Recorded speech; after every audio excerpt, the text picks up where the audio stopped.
criminals that came into this country, and they definition of U.S. citizenship itself. Seeing recent statements, actions all around citizenship and denaturalization. And here's where it gets really interesting, because these conversations, the ones we're about to explore, they really challenge some, long-held ideas about what it means to be a citizen here in the U.S. Absolutely. So our mission today really is to pull out the key nuggets from these sources for you. We want to help you understand the specifics of what's being talked about, what it actually means for the idea of citizenship, and, well, what the potential real-world impacts could be. Okay, so let's jump right in then. The core proposal, the thing at the heart of this deep dive, it's this pretty audacious idea, really, denaturalizing and deporting U.S. citizens. Yeah, it's quite something. The video transcript, it details comments from former President Trump, where he says he wants to get them the hell out of here, too. And he's talking about bad criminals, bad people that have been here for a long time. Right. But here's the kicker. He explicitly says many of them were born in our country. Born here. And then he follows up with something like, maybe that'll be the next job that we'll work on together. Wow. Okay. So what's fascinating there, I think, is just how broad that is. It's not just about non-citizens anymore. It's pulling in people who were already citizens, even birthright citizens. Exactly. And that's a huge shift, isn't it? It's not just tweaking immigration policy. It gets at the very idea of birthright citizenship being, unsolid, unbreakable, something we've kind of taken for granted since the 14th Amendment. Right. It fundamentally redefines who belongs, almost. Yeah. And this isn't just talk, is it? The material, it mentions specific high-profile people maybe being targeted. Yeah, it gets specific. Like, the idea of going after Elon Musk's citizenship came up. Considering his wealth, his power. Right, a naturalized citizen, originally from South Africa. And then there's Mondami, the Democratic nominee for New York City mayor. Also a naturalized citizen. Yes. And the source points out the significance here. Threatening, and I'm quoting loosely here, the person who won the Democratic primary for one of the largest cities in our country. That's a pretty direct political threat aimed at a major party figure. Definitely seems that way. So if we connect this to the bigger legal picture, it runs right into the 14th Amendment, doesn't it? Which is really the cornerstone of our citizenship law. It says basically there are no levels of citizenship. Everyone's the same. Yeah, one status. One status. But the sources also talk about an executive order, one that purports to deny birthright citizenship if you don't have at least one parent who's a citizen or a permanent resident. Which immediately raises questions about how that would even work legally. Exactly. How does that square with the 14th Amendment's text and history? And the practical side. The source describes some pretty chilling scenarios. It talks about this worry that every hospital in America, or maybe just in certain states, could become like a frontier, creating this sort of second-class non-citizen status. Administered right there. Yeah, administered to women coming screaming in labor pains. That's the quote. Wow. It also paints this picture. Masked IC agents roll up on people outside the Home Depot, wrestle them to the ground. Jeez. And the fear extends to them being outside maternity wards, trying to take babies away from their parents. It's a really stark image. It really is. And the source makes it clear, this isn't just some abstract legal debate for the people involved, but okay, how would that vision actually happen, legally speaking? Because denaturalization, stripping citizenship, it's supposed to be really hard, right? That's my understanding, yeah. Generally, you have to prove fraud. Like, they lied. Or there was a material omission on their application, something they did before they became a citizen. Right, related to the process itself. Exactly. Now, the material does note one category as being a threat to national security. But here's the key thing the source observes. Trump apparently claimed people like Mahmoud Khalil and others were threats. Why? Solely for their speech. Just for what they said. Just for what they said. And legally, that's very thin ice. Speech is generally protected.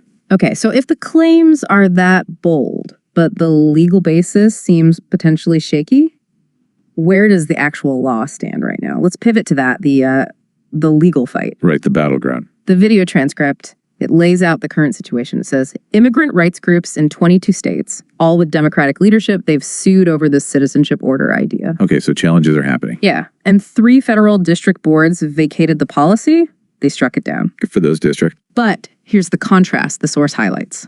In 28 states that did not challenge the order, states like Arkansas, Mississippi, North Dakota, Texas, the order can go into effect.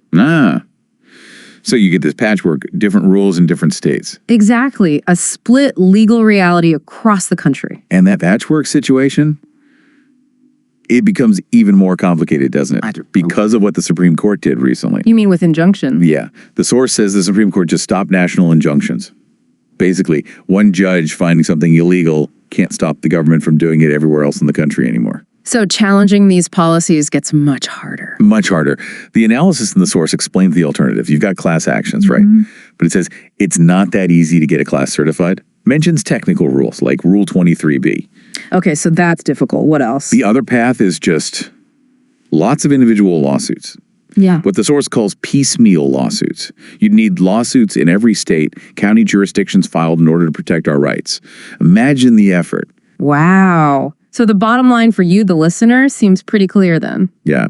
It means it will be harder, it will take longer, even if the policy is ultimately found illegal, even if we get to the same result, it is making it harder and longer. Right.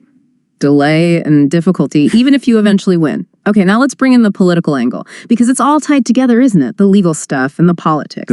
The source material gives us Mandami's direct response to Trump's statements. It's powerful. What did he say? He's quoted, "The President of the United States just threatened to have me arrested, stripped of my citizenship, put in a detention camp, and deported. Wow. Not because I have broken any law, but because I will refuse to let ICE terrorize our city." So he's framing it as retaliation for his political stance. Exactly. He sees the threats as more than just an attack on democracy. He says it's an attempt to send a message to every New Yorker who refuses to hide in the shadows. If you speak up, they will come for you. And the source connects this to other instances, right? Like Trump trying to deport Mahmoud Khalil for speaking up at Columbia. And even historical parallels, like using things like the Alien Enemy Act against people, especially during wartime. Right, using perceived otherness during conflict or tension. Yeah. And the source also includes Trump's response back to Mandami, right? It does. It quotes Trump saying, "As president of the United States, I'm not going to let this communist lunatic destroy New York. Okay. Rest assured, I hold all the levers and have all the cards. I'll save New York City and make it, quote, hot and, quote, great again, just like I did with good old USA. So doubling down on the rhetoric, no backing down there. Not at all. And the source digs into possible motivations, too, particularly from Mandami's viewpoint. What does he suggest is behind it? Well, he frames it basically as a distraction, a way to shift focus away from legislative fights. He points to a big, awful bill that is stripping millions of Americans off their health care, other laws that might steal food from the hungry or build upon one of the largest transfers of wealth. So classic political diversion tactic in his view. That's his take. He says it's easier for him, Trump, to fan the flames of division than to acknowledge the ways in which he has betrayed those working class Americans. Yeah. A way to rally a base by targeting an other. And the source also notes Mandami's own identity here. You know, he stands to be the first immigrant mayor of the city in generations. Right. And also the first Muslim and the first South Asian mayor, which adds another layer to why he might be targeted politically. Yeah, that context is definitely relevant. So, okay, we've covered a lot of ground here. What does this all mean for you listening?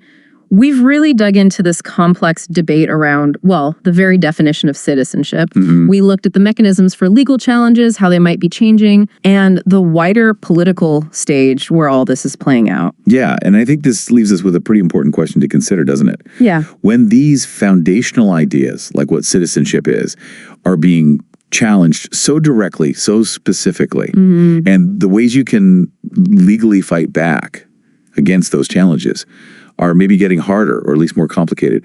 What does that mean for your own understanding? Yeah. Your understanding of your rights, your responsibilities in a civic landscape that feels like it's constantly shifting under our feet. That's a heavy thought. It is. It's something to really think about when a principle many of us just assume is solid is suddenly under this kind of intense pressure.